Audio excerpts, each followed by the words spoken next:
Let's go. Oh, man, thanks for coming on. Blue Hey, thank you Gems for having me. podcast, Thank you for bro. having We me, are man. so thankful to have you Stoked. on, man.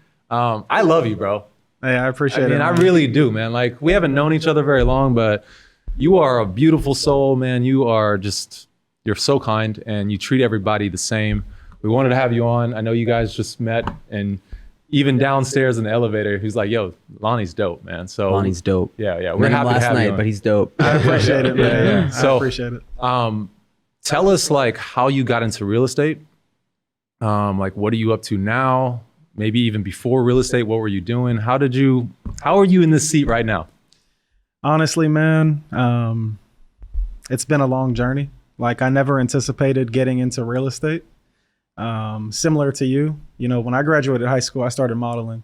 I graduated high school in 2010, and I thought I was going to go to college. And it was a big shock, especially for my mom, because my entire life I was in like AP and IB courses. And I made the decision that college wasn't for me. And I had the opportunity to model, and I moved to Miami, and I got signed to Elite Miami. That's boss. And That's Wilhelmina, level up. Los Let's go. Angeles. Wilhelmina, let's go. Yeah. Big time. I mean, Yeah, it it's big was perfect timing, right place at the right time. And with everything in life, also just the right people. You know what I mean? If you know somebody that's in a position of power, they can really elevate you and get you there. So fortunately, I was able to experience that. And then it just got to a point where I realized that maybe I potentially wanted something more, especially my mom was like, I'm not going to say anything to you. It's your life, but I always wanted you to go to school. So I made the decision that, let me at least go to school and get a degree, because if anything, I can always model or pursue like acting, simultaneously. And ultimately, I ended up going to USF, and I majored in economics. I actually got into real estate because I was following a guy named Anthony Edwards on YouTube, and he was wholesaling and talking about how you can make 20 grand flipping a house, 50 grand flipping a house. And I thought that was unheard of.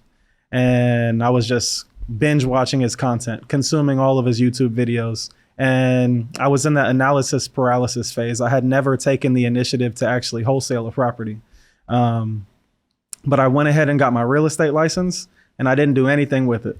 I just got my real estate license, and that was an accomplishment in itself. So I'm just holding my license.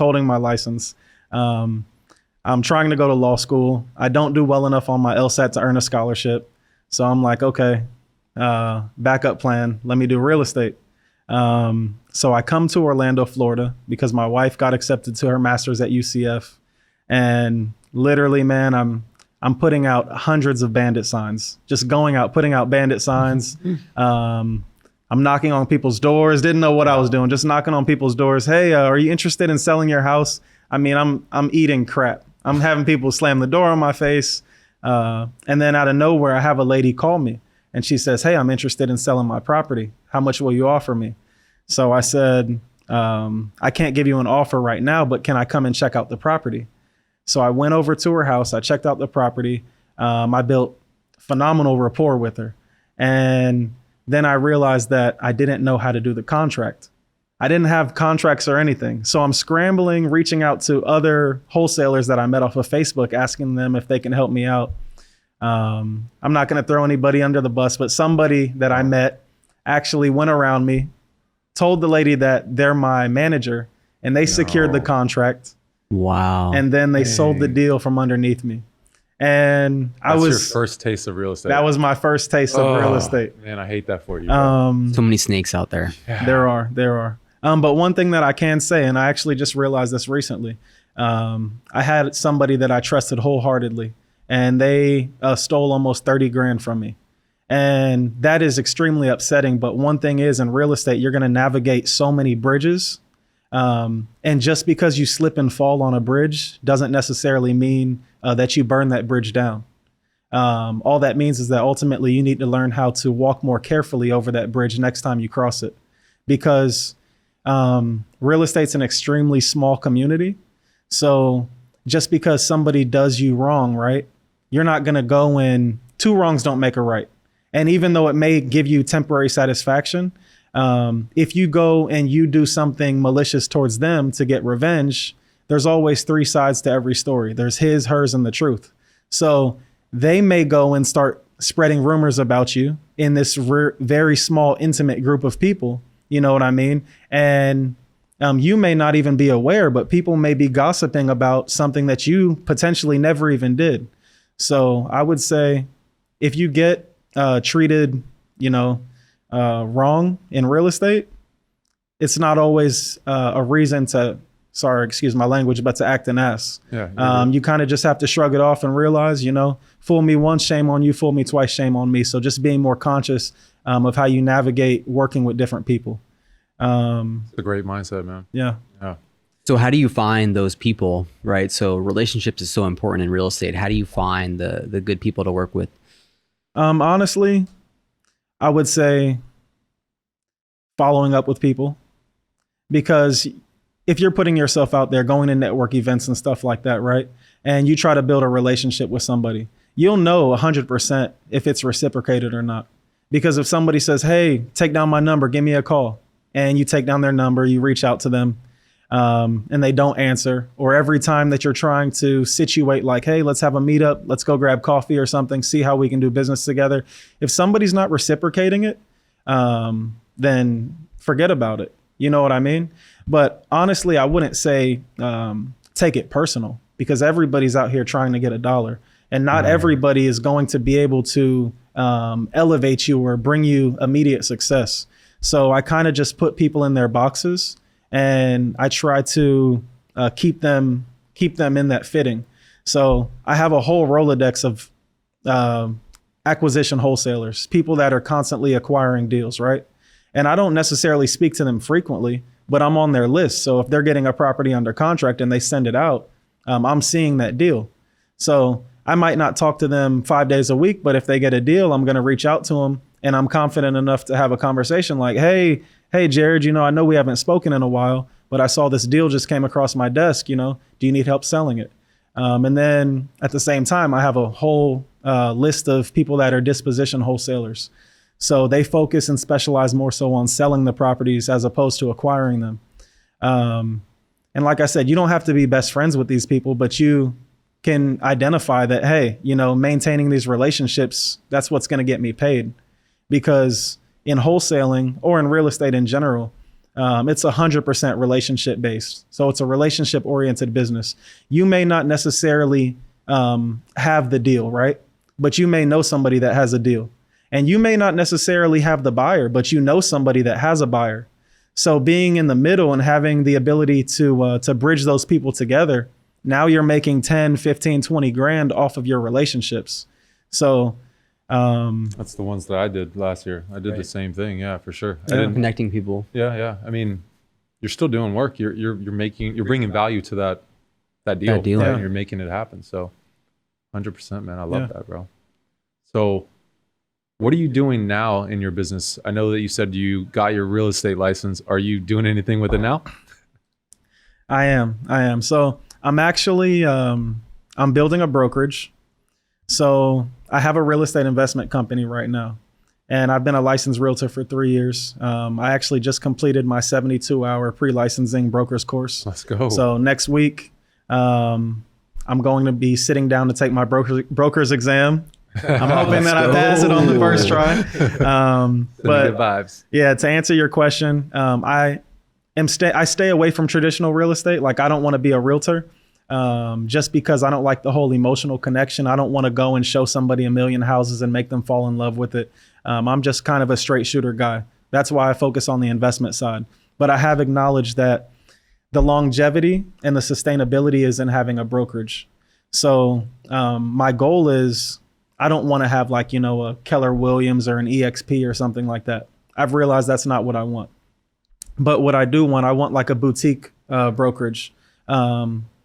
Smaller amount of agents. I want to provide heavy marketing and actually bring the agents value, give them leads so that they're making constant money. Because most of these big brokerages, man, I mean, they bring you on board and they pitch this dream that, hey, if you come work for our brokerage, you're going to make a ton of money, and we have this team and the camaraderie and stuff like that. But the truth of it is that you have to generate your own leads. You have to be out in the field. And if you're not generating the work, they're not providing it to you. So I just want to have a brokerage that's able to add value to a small group of people. And then if we can replicate that in different marketplaces, then I think that would be an ideal way to go. And then also, as I was telling Aiden earlier, I want to have a division that focuses primarily on commercial, because commercial is ultimately where the bigger spread is at. Love that, bro. You made a point earlier that, you can make $500,000 on one deal with the same amount of effort as, you're going to make $5,000 on a single family home, or make $500,000 on one commercial deal, but same amount of time. So walk us through why that would be. Like, why is commercial just a better return on your time? So this is the thing, man. Like I was saying, the same energy that it takes to make $5,000 is the same energy it takes to make 50 or 100. It's just what you're putting your energy into. So you can go out and you can heavily market, whether you're doing direct mail or bandit signs or PPC or, door knocking, whatever, looking for a homeowner, that owns a residential single family home that's looking to sell, right? You get this house under contract, and you put a lot of energy into acquiring this deal. Now, from that deal, you may be able to wholesale it. You may make 20 grand. You may make 5 grand. But say that you go out and instead of looking to acquire a single family home, you're marketing for like 50 acres or a storage facility or multifamily apartments. Whatever you get that property under contract for, because it's a larger numerical value, you're going to be able to have a higher assignment fee. So if you're acquiring, for instance, a storage facility, right? And you get that storage facility for 70% ARV, then whatever you add on top, instead of saying, hey, I'm going to add 20 grand on top of this deal, you're going to say, hey, I'm adding 150 grand off top immediately. It's all relative, right? It's all relative. So the whole thing is you're just playing with bigger numbers. And the other thing is when you're doing residential deals, and I tell a lot of people this because so many people say, hey, man, like, why do you do commercial? Why is that your focus? When you're doing residential flipping, you're still dealing with an individual. And most of the times they're capped out. A lot of them, you'll see that they're only paying cash up to maybe 250, 300 grand. Above that, they're not doing it.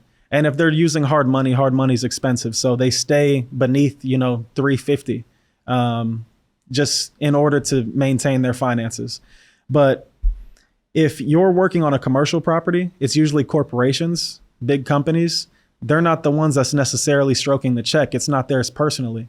It's a company's finances. They're just the one authorized to sign off on it. So like I said, if it makes money, it makes sense. And they're not necessarily looking for the short-term gratification. It's more of a long-term play, and having the equity in the property and holding it. So that's why I would say commercial just pays better, bigger dividends. Walk us through what would make sense. How do you underwrite a commercial deal if I'm a beginner? Okay, so I don't want to sit here and make it seem like I've underwritten, a big commercial deal. I'm just getting into commercial. But what I can say is there's so many different avenues with commercial. So I'm working with a close friend of mine right now, Peter and Jordan. And basically what they did, they acquired 40 acres of land. So the thing is when you get land, just because you go out and buy 100 acres of land doesn't mean you just have the authority to build whatever you want on it. You know what I mean? There's certain processes that you have to follow before that portion starts. You can't just break ground. So basically, say that you buy this land, you have to go through what's called entitlements, meaning you have to get the city and the local municipality to approve whatever you're going to build on it. So the first step after purchasing it is going to be going to the city and saying, hey, this is my proposal. Is this something that I'll be able to do? So it starts with first a site plan, conceptual illustrations. They have to vote on it. And that's a long process. So to take this into consideration, if you're a home builder like D.R. Horton or Meritage or Pulte, you don't want to go out and buy 40 acres of land and then have to go through the entitlements process, because that in itself may take 2 years. So a builder they want to purchase something that's shovel ready. So say for instance, you buy 40 acres of land for 300 grand. Now you can spend 200 grand on the entitlements, getting everything approved to build 150 homes. Now you're 500K all in, and you can go and sell this same property with the approval to a builder for now $5 million, $6 million. Wow. So you force the appreciation of the property just by getting it build ready. You're doing the legwork to get the lot ready. You're doing the legwork. And you don't even necessarily have to do the horizontal construction. And what I mean by that is putting in all the infrastructure, the utilities, stubbing it out. So it's minimal capital then. It's minimal capital, but it's a bigger. So the thing is it takes money to make money. Right. You know what I mean? So there's a holding period associated with it. Like I said, it may take 2 years to do the entitlements. Wow. And on top of that, you have to front the capital. So. And you're earning no money during that time. And you're earning no money. And you're assuming a risk, because what if 2 years from now builders want to slow down and they don't want to build? Yeah. Probably unlikely in this market. It's unlikely in this market. Yeah. But yeah, still inherent risk. Yeah. You know, for sure. But dang, bro, that's crazy. Yeah. 2 years though. 2 years of a holding period. Wow. Yeah. But you'll never see that in residential. Never. I mean, never. But yeah, you find, you know, some guy with a bunch of money and you just partner up and he's like, yo, I have plenty of money. You do all the work, figure out the entitlements, and yeah, it's a nice paycheck in 2 years. Yeah. So that's what you're doing. That's what I'm doing right now. Yeah. Cool. You making money moves, bro. I'm trying, man. I'm trying. I love that. Yeah. I mean, right now, primarily, the bread and butter is wholesaling. That's what it is. But it's making that pivot and that transition that this is my long-term goal, and I have to move in that direction. You know what I mean? The time's going to pass by anyways. And a lot of people, they're always waiting for a perfect time. Oh, you know, I'm going to wait until I have my ducks in a row, and then I'm going to make this transition. But all that time that you were waiting to get your ducks in a row, if you would have just attempted it, you would have learned more from attempting it, as opposed to being stuck, like I said, in that analysis paralysis and not making any progress towards that goal. So true. Always more to learn. Always. 100%. Yeah. So how are you marketing for your deals? Because you're going off market, I presume, if you're going commercial. Yeah. So I go 100% off market. My marketing approach is a little bit different. So I would say for wholesaling, right? When it comes to wholesaling, everybody's doing the same thing. Everybody's pulling the same list. You pull a code enforcement list, a water shutoff list, pre-foreclosure, whatever list you may be pulling. And they have a dialer, and everybody's calling the same people with the same approach. Hey, are you interested in a cash offer on your house? And the thing is that the market is so saturated. You're competing with 18-year-olds that just watched their first wholesaling YouTube video last week. So unless you're differentiating yourself, the homeowners they're getting tired of it. I mean, you're having people hang up on you nonstop. And what I realize is most effective for me, especially from a financial standpoint, I try to stay very lean so I don't have a lot of overhead expenses, especially in regard to marketing. I realized that through building relationships with acquisition wholesalers, that's the easiest way to get deals right now. And they call that astro flipping. So you go to somebody that is specializing in acquiring deals, and you just have open communication with them. Hey, I'm a disposition wholesaler. If you have any trouble gaining traction on your deals, let me know. I'd be more than happy to sell it for you, and we can work out some type of agreement. The other thing that I realized is just networking.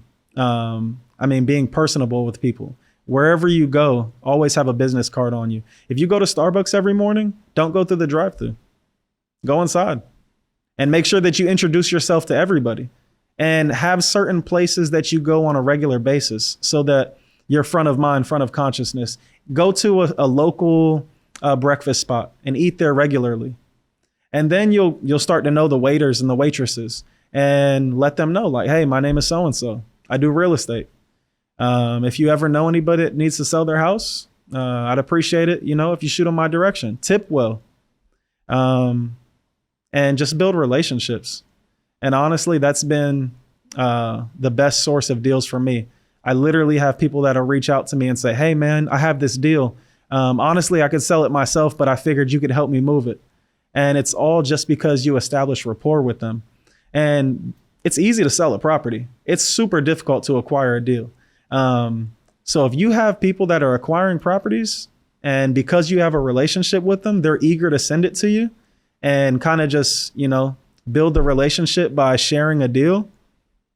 That's amazing, man. That's amazing. So you're not actually doing any like cold calling or marketing yourself. I stopped cold calling, man. Yeah, I stopped cold calling. So when you say wholesaling, you're actually doing the astro flipping, basically. So I'm wholesaling in the sense that I am still picking up my own deals, but I'm picking them up primarily through relationships. The only marketing that I'll tell you that I do bandit signs. And I realize bandit signs work for me. A lot of people, they don't have success with bandit signs, but I realize that if you get a bandit sign and you're using stakes and you put them in the ground, people are ripping them out the ground. And it's not even necessarily neighbors that are upset with it. It's other wholesalers that see you as competition that go and pull your signs out the ground. And I've seen it happen. I mean, I put out a sign one time in Altamont. There was a realtor who was fixing and flipping a house across the street. By the time I came back around, he was carrying my sign across the street.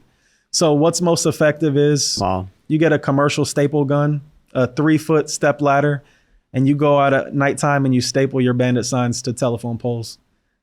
That way, it's not coming down. Is that legal? Any consideration there? It's great. Well, It's great. We don't know. it's a gray area. Yeah. Don't put your phone number. Use a Google Voice number. There you go. Use a text now number. Right. Don't put your full name on there. Don't put your name whatsoever. Just put, we buy houses cash or whatever you want to put. Your phone number, not your phone number, but your Google Elias number. Yeah. The other thing that I would say worked, I stopped doing it because I feel kind of embarrassed to say this, but I had my picture up in a gas station. I would go to gas stations. So I printed out, or I ordered a roll of stickers, 1,000 stickers. And I put "We Buy Houses" with the phone number. And everybody has to do what? Everybody has to get gas. At least until 2030, everybody has to get gas. So I went to all the gas stations, and on the gas pump, I put the sticker, "We Buy Houses Cash." And I noticed nobody ever did that.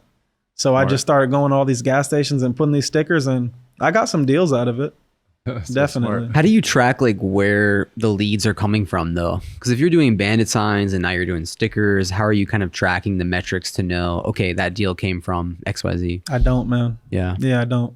And that's the thing is like, because I'm trying to think about how you would know what's working to reinvest in that strategy, double down on it. Yeah. And that's the thing. A lot of people, they're super heavy into tracking their KPIs, their key performance indicators, right? And I don't necessarily keep up with that just because I don't think I've scaled my business to a point where that really matters. I focus more so on income producing activities. And I realize what's producing income for me. That's how many direct mails are you sending out? How many bandit signs are you putting out? How many realtors are you calling? How many events are you attending? How many people are you physically shaking their hand and saying, "Hey, I do real estate. Give me a call." And as long as I know that I'm keeping up with those daily activities or those weekly activities, I'm consistently getting business. So I haven't gotten to a point where I had to step back and say, "Here, let me see which one's most effective for me." Just because ultimately wholesaling is just a way for me to get income and raise capital right now. But I don't necessarily want to build an automated business behind wholesaling. I don't want to, have a whole wheel going on and then step away from it and hire managers and all that. My whole goal is to get into commercial real estate, commercial syndications, because that's just a bigger arena and a bigger reward. So interesting. I love it. Would you still market in the commercial space, or how would you go about that? 100%. I'm thinking like commercial, right? You're gonna pivot into commercial, but you probably still want to use similar skills to get deals, networking, meeting people, right. marketing. The marketing is going to be different in commercial though, because in wholesaling, I would say every strategy that I do to market that's like real advertising is like I'm kind of concealed. It's like hidden behind this message, "We buy houses cash." That's what you'll see. You'll see a lot of signs that say "We buy houses cash," but you don't see the face behind it because wholesaling is like, it's very tricky. I would say I am a licensed realtor, right? And there's a lot of, you'll see right now, you listen to a bunch of people on YouTube and people talking about wholesaling. I don't technically know how long wholesaling is going to be around. I don't know how much longer it's going to be around. And I think it's still going to exist, but honestly, I think there's some reform coming to it. Just because to a certain extent, there is unethical practices going on. You know, there's people going and they're licensed as well that will go and put up a house under contract for $100,000. And they know that the house could sell on the market in as is condition for 160. And they don't disclose that to the homeowner because they're approaching it from an investor standpoint instead of approaching it from, hey, I'm a realtor and I have a fiduciary relationship that I am obligated to, you know what I mean? And then they turn around and they're making a profit of 60, 80 grand spread on somebody else's equity. And I can't say anything, you know, I can't, you know, fault them for that. I've had deals where I'm like, okay, I recently did a deal where I got it under contract for 140 and I sold it for 180. I'm a licensed realtor. Was I ethically responsible to tell the homeowner that, hey, you can actually make more money on your house? That's a gray area. So when I transition into commercial, I'm going to have my face out there. So I think that's going to be very different than the way that I market myself now, because I hide behind a company name right now.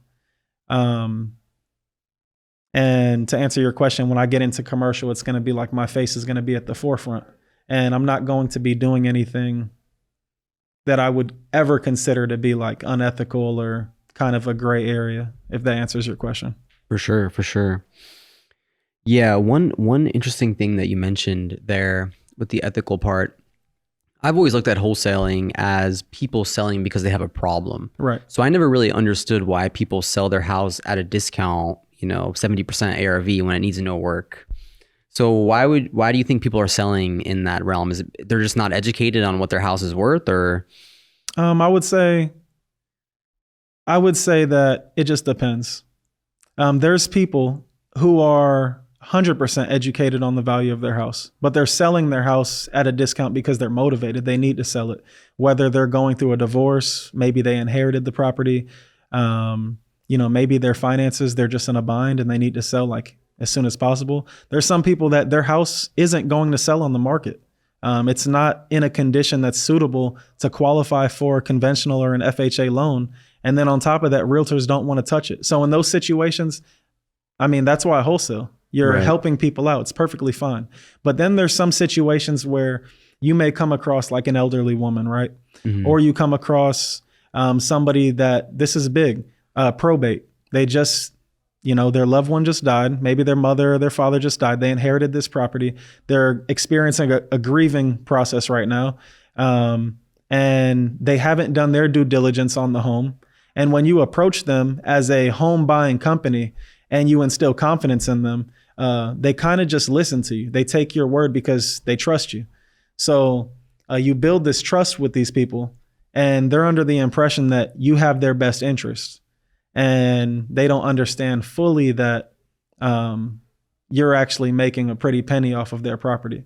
That's significantly more than like a 3% commission or a 6% commission.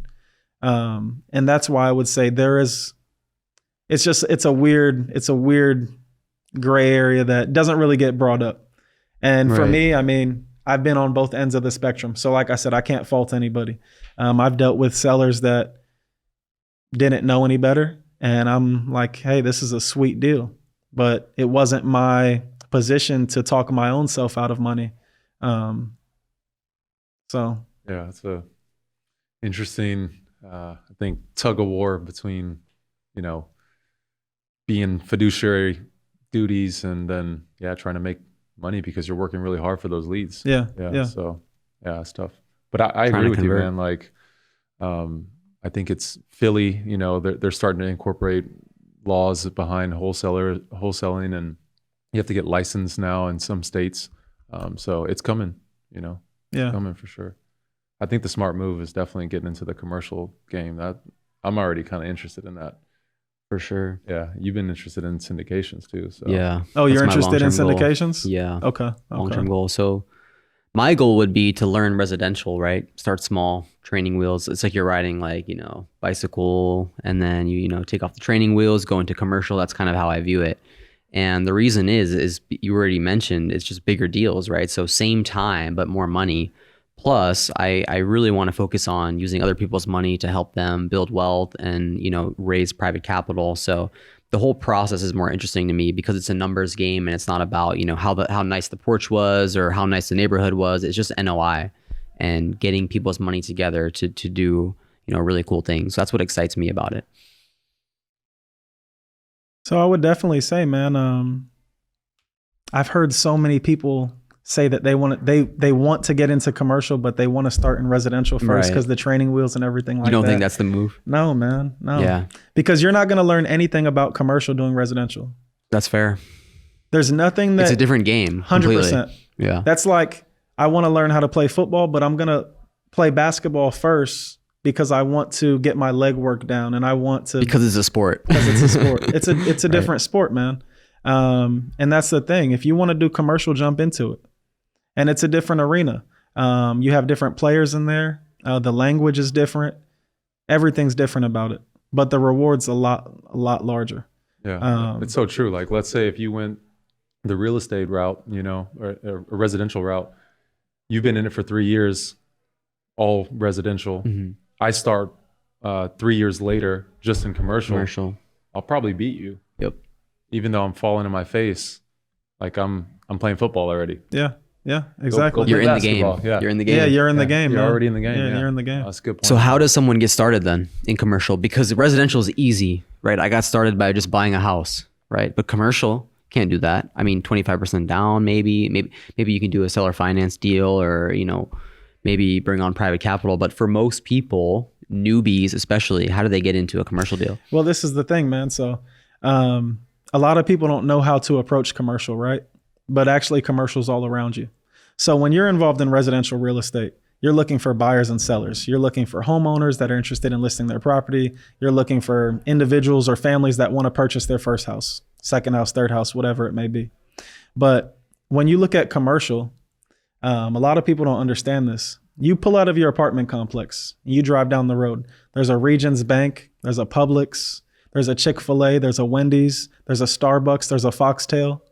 Every single one of these companies are commercial real estate clients.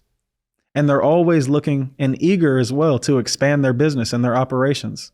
So it's as simple as, instead of sending mail to a whole neighborhood and farming an area and putting your name out there as, hey, I'm Aiden, your residential realtor. If you're looking to sell your house, list with me.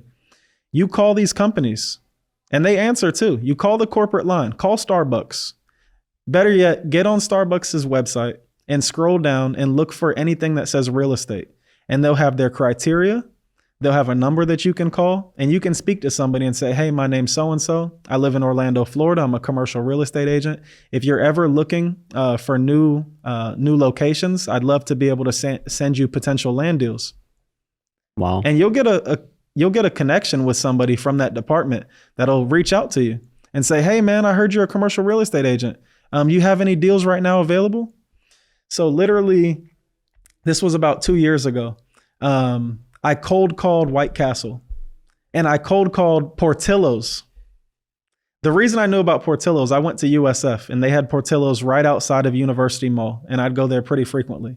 So I cold called these people and I said, hey, are you guys interested in expanding into Orlando? And immediately I got a response within like a week. And I had representatives from both companies reach out to me. Hey, actually, we're eager into branching out into the Orlando market. Can you send me any land deals that you have, any commercial space that may be suitable for us?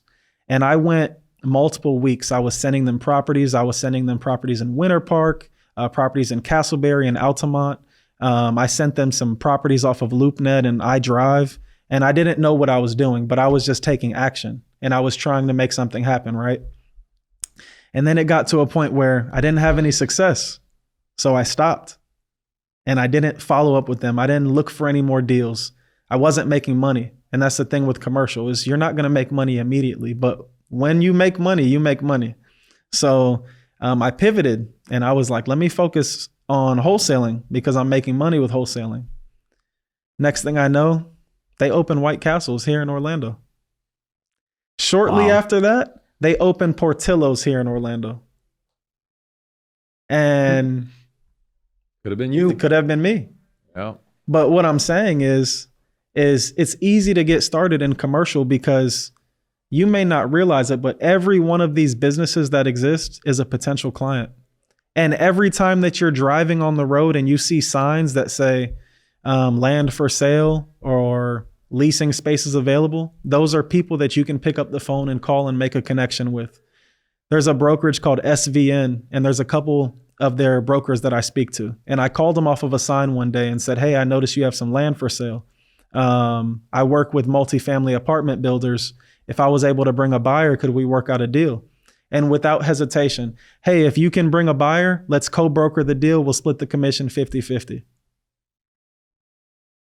And if you live here and you drive around, you notice they're building apartments everywhere. They're building new construction everywhere. You drive through Lake Nona, they're building everything, everywhere you look. St. Cloud's about to get 17,000 new homes. So if there's 17,000 new homes, there's going to be a bunch of commercial plazas, a bunch of businesses looking to lease those spaces. And all you have to do is fill the need. So like I said, it's just a different arena, man.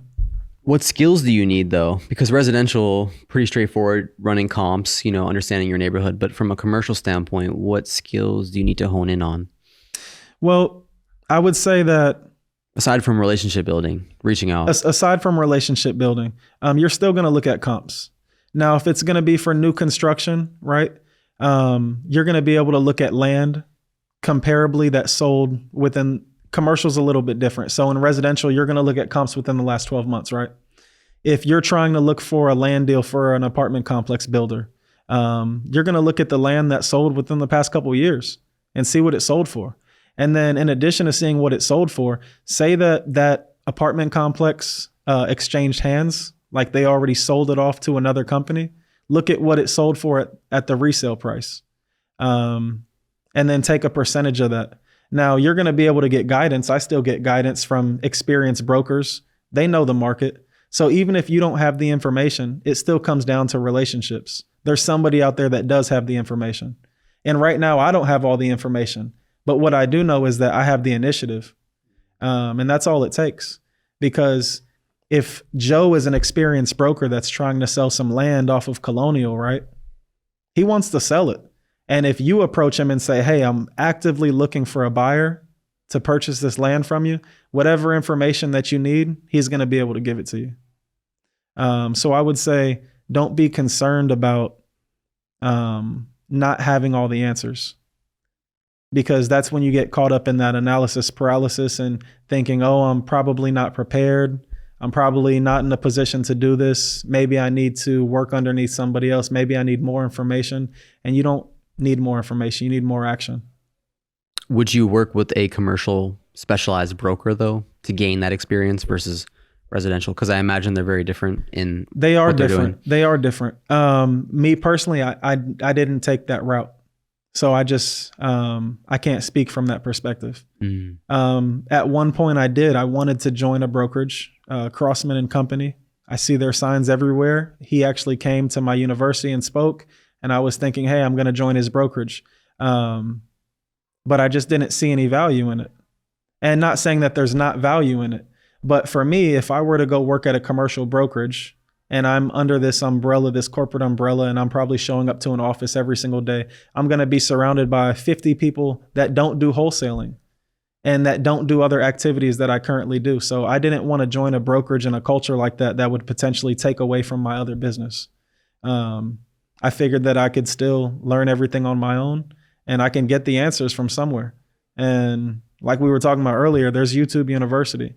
And if not, I'll call a broker and I'll get the information. So for sure. Yeah. I love me some YouTube University. Same, First class graduate.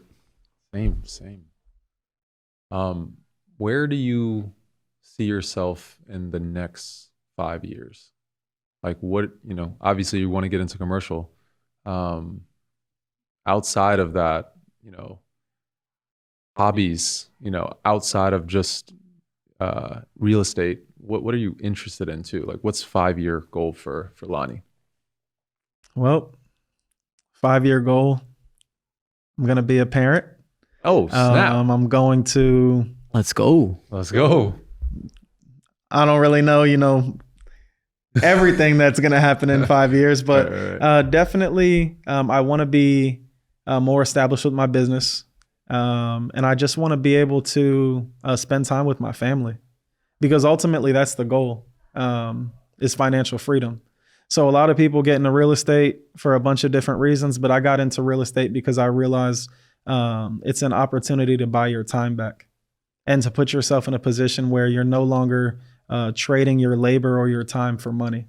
So ideally in 5 years, I would like to be in a more relaxed state of mind. Not saying that my hustle is going to be 100% diminished, but I would like to work less, and just enjoy the things that I personally think truly matter, which is family, experiences, traveling.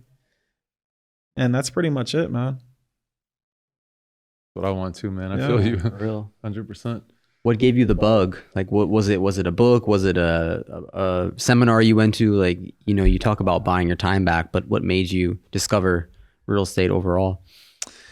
Well, man, I wouldn't say it was necessarily just one thing. It was like a compound effect. For a while, I lived in Miami and I worked at Shops at Bell Harbor, which is a mall out there. And I would see every single day, everybody's driving Rolls Royce, Lamborghini, Bentleys. I mean, every car you can imagine. I would see people come into my shop and swipe a card for $20,000.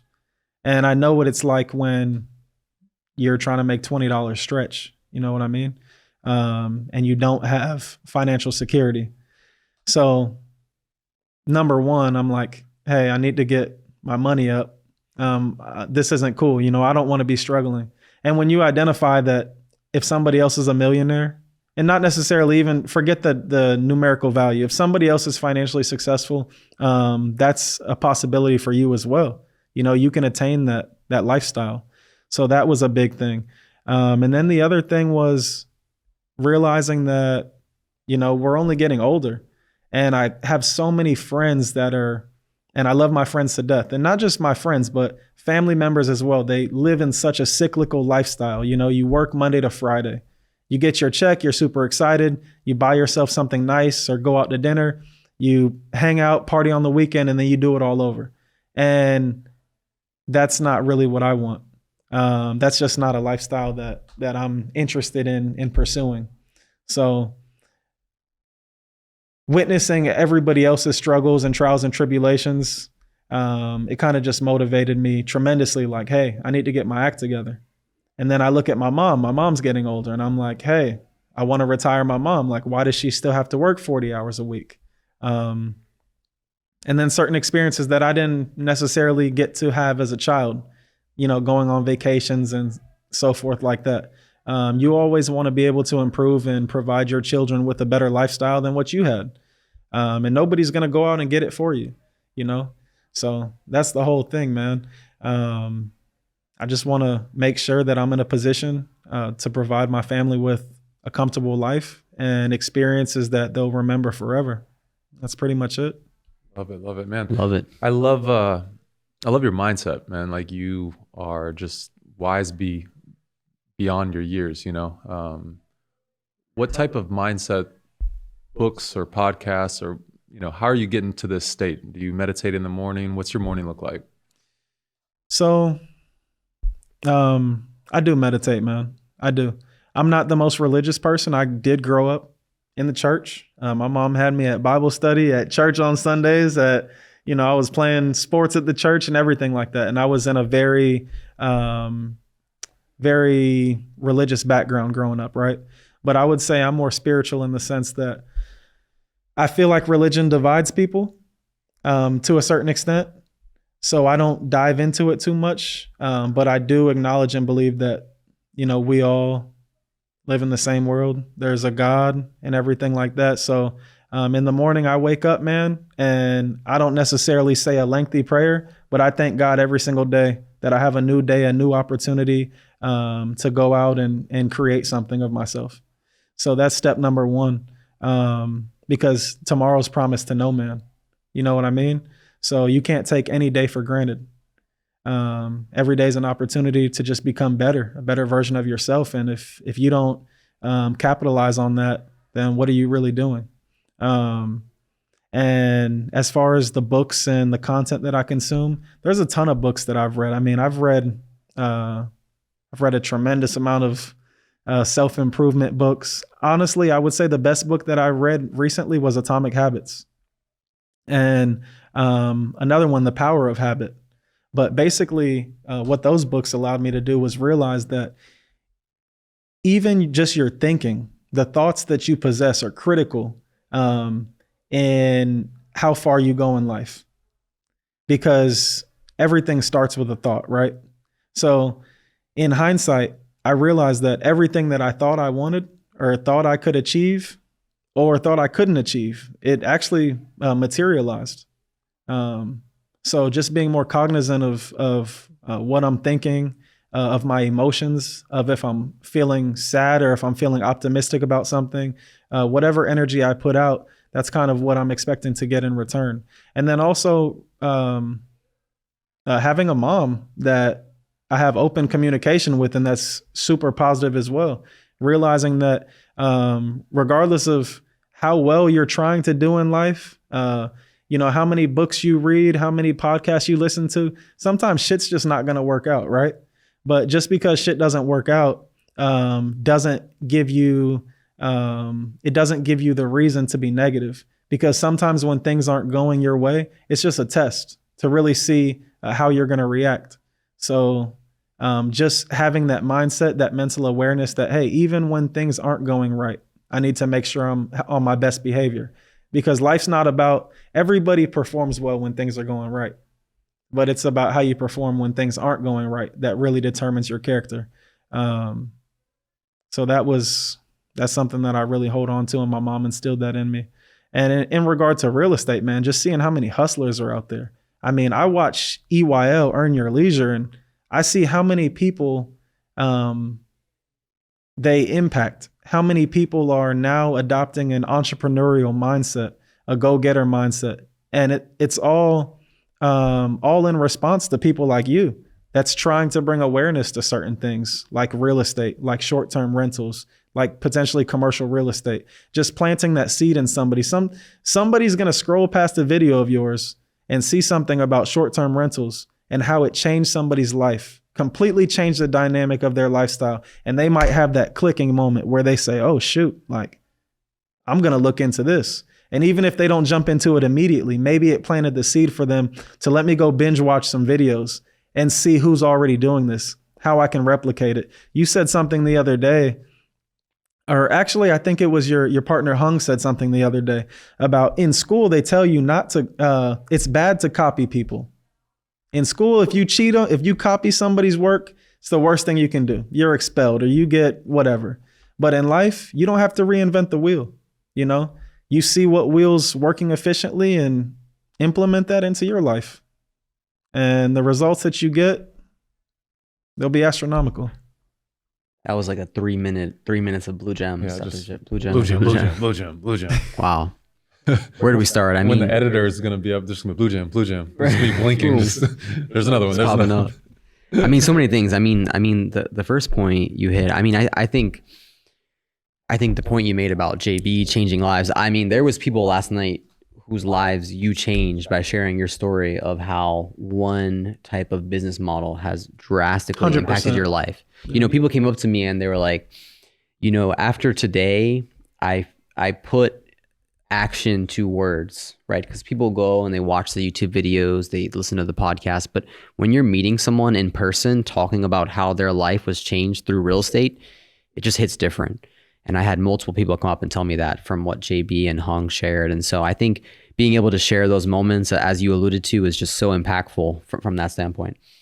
Appreciate it, man. Yeah, I mean, I think we're all involved in that, right? We all have a hand in it for sure. So, yeah, man. You're making an impact though, man. You are. I mean, there was multiple instances where I had tried to approach him last night. And every time I went up to him, there was a new group of people there asking him questions. Hey man, there was one gentleman who was speaking to him and he said, hey, I got into short-term rental. I have one and it's been super successful for me. But how did you get to a point where you're able to go from 1 to 12 or 1 to 20 or 1 to 30? You know what I mean? And he was providing him, JB gave this guy so much information. He was talking about DSCR loans. He was talking about vacation home loans, all different type of mortgage products. And I realized that not just the gentleman that asked the question, but everybody that was surrounding him, they were paying attention. Soaking Soaking up the information. And one of the biggest things that I appreciated about your event is that you let everybody know, hey, I'm not here to sell you anything. I'm not here to sell you a course. I'm not here to sell you information. I'm not here to try to make you, follow me diligently or anything like that. I'm just here to add value to you.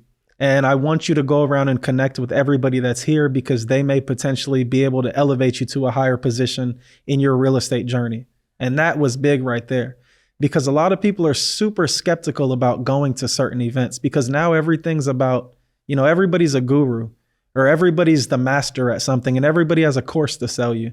But who is it that's actually going to sit down and spend 15 minutes giving you valuable information for free without anticipating anything in return? Not a lot of people. Not a lot of people. And that's where the value's at, man. And that's where you really differentiate yourself. You got to keep that up. Thank you, brother. Yeah. It'll come back around. Yeah. Aiden and I were talking about that, after the event, just like that's what we want to hold true.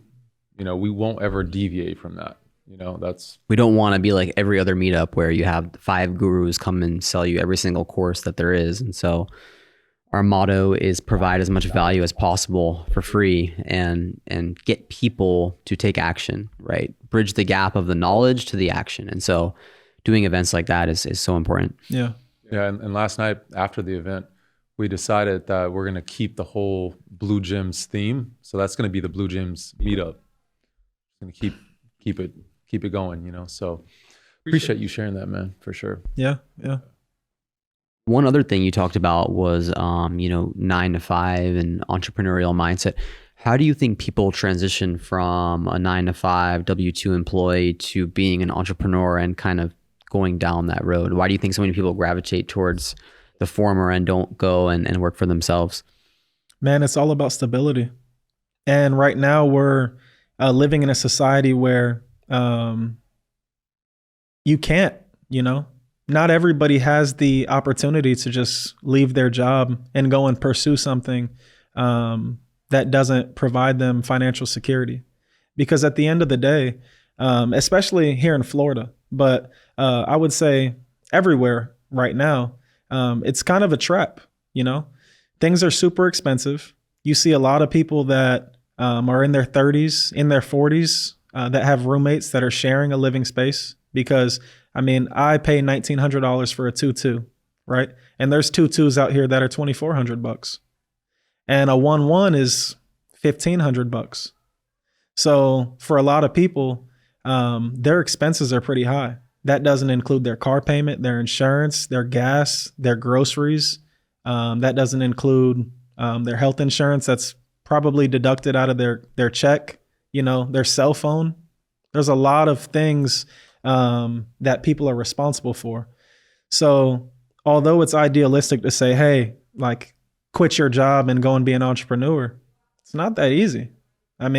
You quit your job, you're going to go and work for yourself 10 times harder than you were working at your 9 to 5.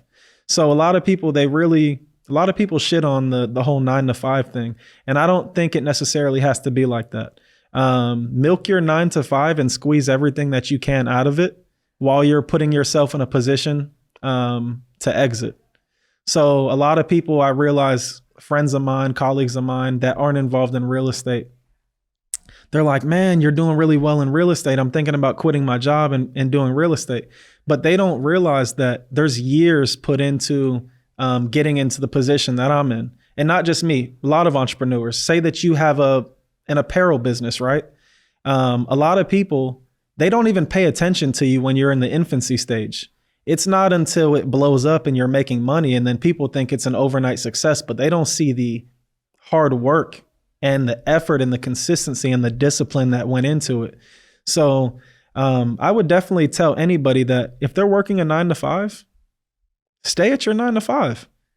But if you're interested in real estate, come up with a strategy so that you can implement real estate into your current routine and then have a solid exit strategy of, okay, when I make this amount of money, when I close a deal of this magnitude, when I have this many short-term rentals, now I can exit my 9 to 5. And I personally think a lot of people have this idea that they have to tell everybody, oh, I don't work a 9 to 5. I'm an entrepreneur. And that somehow puts them in a different bracket or a different status. Very true. Yeah. And there's nothing wrong with working a 9 to 5. And I see it all the time. I see it way too frequently where people are literally drowning and struggling to maintain their simple bills, simple necessity, all because they have too much pride to have a job while doing real estate. I mean, me personally, I remember at one point, man, I was working 40, 50 hours a week as a car salesman and going out at night. I would work from sometimes 9 to 6 p.m. Then I'd get off work. I'd go home and I'd go and put out bandit signs for 3 hours. I would get on Facebook and I would message 500 people and say, hey, my name is Lonnie White. I do real estate here in Central Florida. If you know anybody that's interested in buying or selling, please feel free to reach out to me. I'm always available. And you don't see the work that goes on behind the scenes, but you have to realize that if you do want to become an entrepreneur, you have to not only be able to work, and a lot of people, this is a common phrase where I've seen it all on Instagram and stuff. Don't go and work for somebody else's 9 to 5 and build their company and then go home and not build yours. But that's the realest shit ever. If you want to be an entrepreneur and you're stuck in a position where, you know, you're working a dead end job, you got to eat shit, work your dead end job and go home and work your plan. Because if you stay true to your plan, motivation's only going to get you so far, right? So you have to have the discipline. And if you have that discipline and you can keep it up consistently, you're gonna eventually get to that point where your 9 to 5 is now a detriment to your business. And then you have to make that decision. Okay, thank you so much for the opportunity. Thank you so much for allowing me to work here. I appreciate all of you guys, but I'm at that point in my life where now I have to let this go. And that's what it is. Wow. You know, I've asked 100 people that question. That was my favorite answer of all time. He's in that position. The exact position that you described is me right now. So I can relate to everything you said.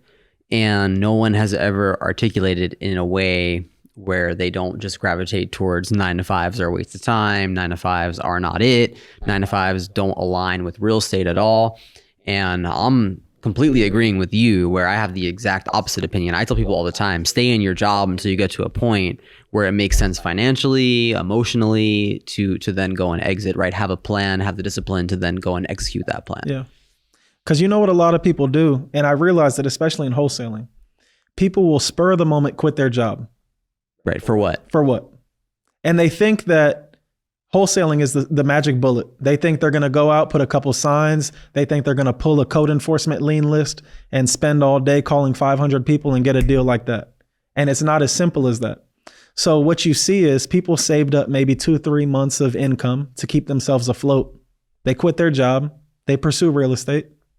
And in 3-4 months, they're back at their job. And it's because they didn't identify that there's a lot of work involved in it. And it's not an immediate thing. It's a compound thing. You know what I mean? So you may build relationships for 6 months and those relationships may materialize into anything for you. You might not make a dime for the first 6 months, for the first 12 months, but you continue to do it long enough. Now everything is going to start trickling down and you're going to have deal after deal after deal after deal. But it takes a substantial amount of time to build that up. Now there are the outliers that just hop into it and just perform amazingly well. It happens. But I would say for the majority of people, that's not going to be their story. And not saying that they're not going to have a story whatsoever in real estate. Everybody has an opportunity to create a legacy in real estate. But it's just about being consistent, the stick to it the stick-to-itiveness, you know what I mean? Actually committing to it. I personally think if you have a solid 9 to 5 and that's paying your bills, why not stay at it? If you can manage your 9 to 5 and then also allot a certain amount of time that you can designate towards pursuing your personal endeavors, do it, man. For you, if you're making money, why not? You can take the same money that you're making at your job. And this is the thing a lot of people don't realize too. If you are a 1099 employee, it's not easy to go and get a mortgage, right? A lending institution isn't going to go and say, oh, well, you know, you made 20 grand this month. So yeah, we'll go ahead and approve you for a $300,000 mortgage. So the system is set up for W-2 workers. So if you're trying to get into real estate, a 9 to 5 is a great way to go because you can establish 2 years work history. You can qualify for an FHA loan, which can put you in a position to purchase. You can house hack. You know, you can purchase a duplex, a triplex, all the way up to a quadplex. You know what I mean? So already, maybe the 9 to 5 may be the ticket to get you into real estate. Because for 2 years, you can put all your time into just wholesaling. I'm smiling because you're describing my situation to the T. This is his life. For 2 years, you can put all your time and energy into wholesaling and barely make shit. Barely make enough money to pay your bills and go to the movies and not buy popcorn, right? Right. But you can work a 9 to 5 and it may not be the most glamorous thing, but you can stack up some money. You can establish income history. Yep. You can now go and qualify for a loan and you can buy a property. And that person who was just spinning their wheels, failing forward and learning for 2 years, they are not in a position to qualify for that mortgage.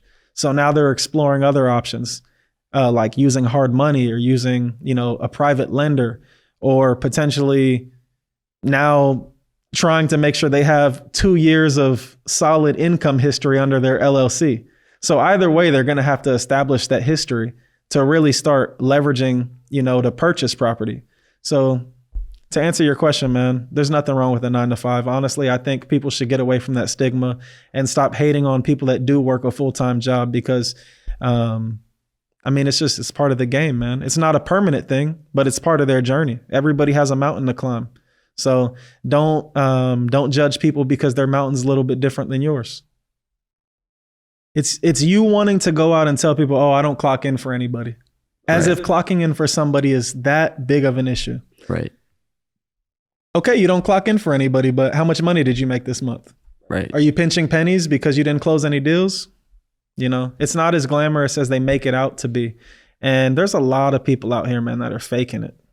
And they say fake it till you make it, fake it till you make it. But there's a lot of people that's faking it. And it comes to a point where is faking it a higher priority than getting your shit together? And sometimes when people do quit their job, they have so much pride that they're reluctant to go back and pick up another job because the idea that other people may have of them, like, oh man, he wasn't doing well enough. You know, he had to go back to work. You know, things aren't really going his way. He had to go and get a job again. Clearly real estate's not working out. And it's like when you quiet the noise and you don't really care about everybody else's opinion, that's when you can really hone in and focus on yourself and focus on establishing yourself and getting your stuff together. And that's just, it is what it is, man. My mom, she actually told me something which was I don't even know where she read this from. She probably like read it online and then just recited it to me. But she was talking about focusing, right? And she was saying that if you have a magnifying glass as a kid, you go outside and you have a piece of paper and you hold a magnifying glass and the sun's shining through it. And if you hold it there long enough, it's going to catch on fire, right? But if you're constantly moving it, nothing's going to happen. There's not going to be any result. Nothing's going to catch a blaze. You know, you're not going to get a spark with anything. So it's really just identifying what your true goal is and honing it in and staying there. Because if you have that shiny object syndrome and you're hopping around and you're going here and there, you're not going to make anything happen, man. You focus on one thing, follow one course until it's successful, and boom, you're there. So Gem after gem. So we're going to wrap it up with our final questions. We typically do some short-term rental focused questions, but we're going to pivot a bit. And I wanted to ask you, we've already went through so many topics on advice, but I did want to kind of summarize in a couple of sentences what your advice would be for someone just getting started in the real estate game. So, are you talking about wholesaling or Any type of endeavor? Okay. So I would definitely say if somebody's trying to get started right now in real estate, I personally would recommend get licensed, because that's going to come up one way or another. So I would say that's step one. Because if you approach somebody about, hey, I'm interested in making an offer on your house, or hey, I'm interested in doing this or that, apart from short-term rentals, because that's the exception, right? They're going to ask you, oh, well, are you a licensed realtor? And that credibility goes a long way. So I would say that's step one. Step number two is take action, but know what direction you want to go first. So kind of choose a direction. If you want to do wholesaling, then take action, but in that direction of wholesaling. Start sending mail. Start making phone calls. Even if you don't anticipate doing cold calling all the time, just get in the routine of making calls so that you get that practice, because everything's in repetition. It's like muscle memory. You want to know how somebody's going to respond to a certain question, and how to overcome an objection, how to answer somebody's question. So just taking that action, you're going to learn that, and you're going to learn it pretty quickly. And then also, don't be afraid to reach out and network with people that are super successful. Because a lot of people are super willing to give you information, and they want to see other people become successful. So those would be the three things, man. Get your license, take some action, and ask for help. Seriously. Love it. Keep it simple. Yeah. Keep it simple. And then second question you've already actually hit on, but what is your favorite asset class in real estate?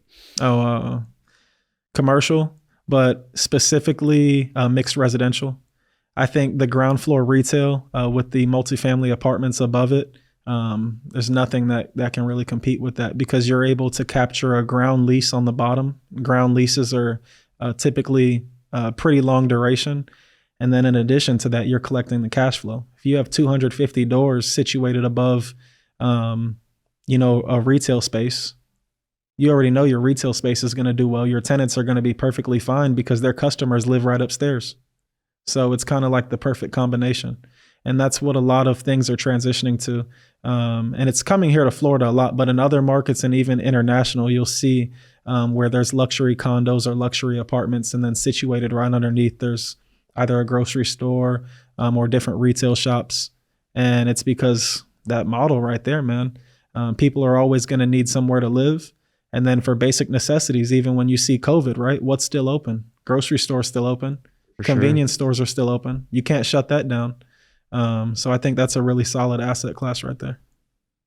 Love that. What do you think separates those who are successful in real estate versus those who never get in the game? Discipline, consistency. Like I said earlier, man, motivation can only take you so long, or take you so far. So that's what books and podcasts and everything like that does, right?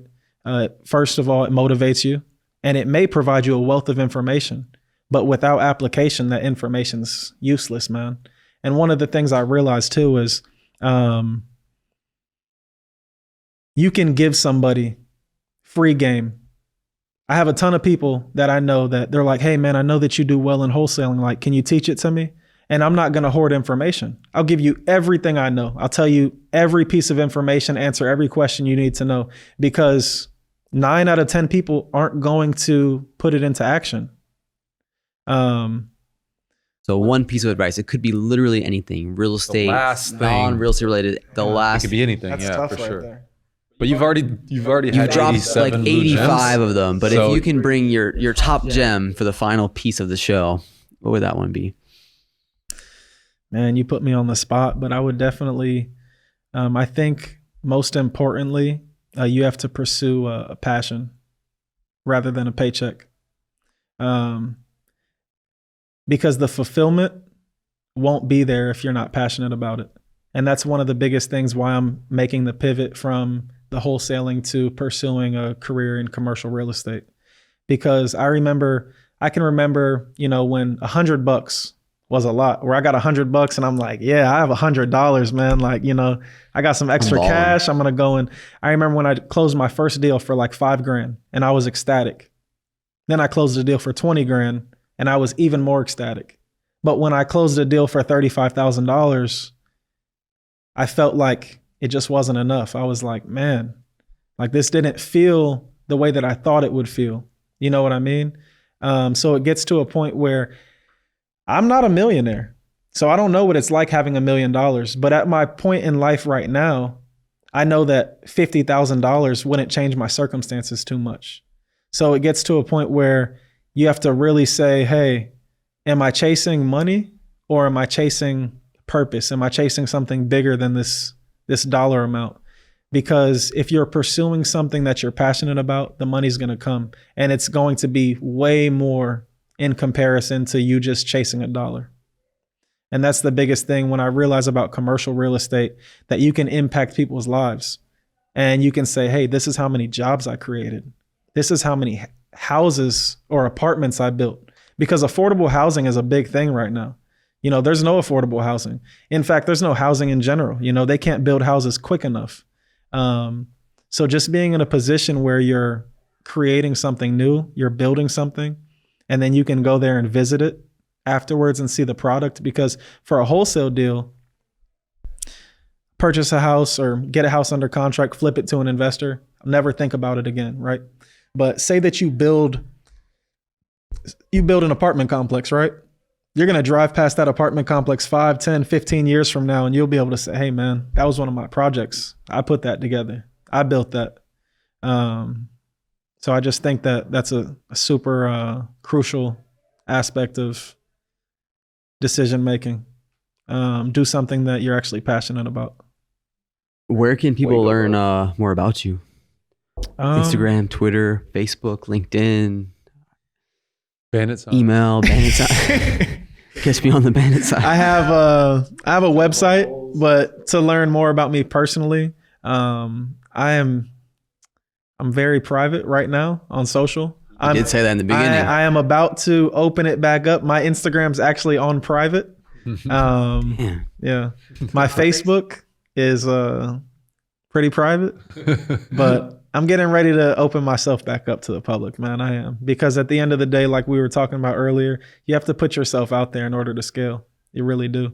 I'm in that same boat. Yeah. About to open back up. Not to open it I went private for like a couple of years, but I'm back in the game. Yeah. I went private for several years, man. Like I told you, man, when I was modeling, my whole life was an open book. Yep. You know what I ate for breakfast, lunch, dinner. You know what workout I did. You know who I was with, you know. And people wanted to know. I didn't even have social media for a minute. Had it off. Yeah. Deleted off my phone. Yeah. Good and bad, right? Social cleanse, yeah. Love it, man. Thank you so much, bro.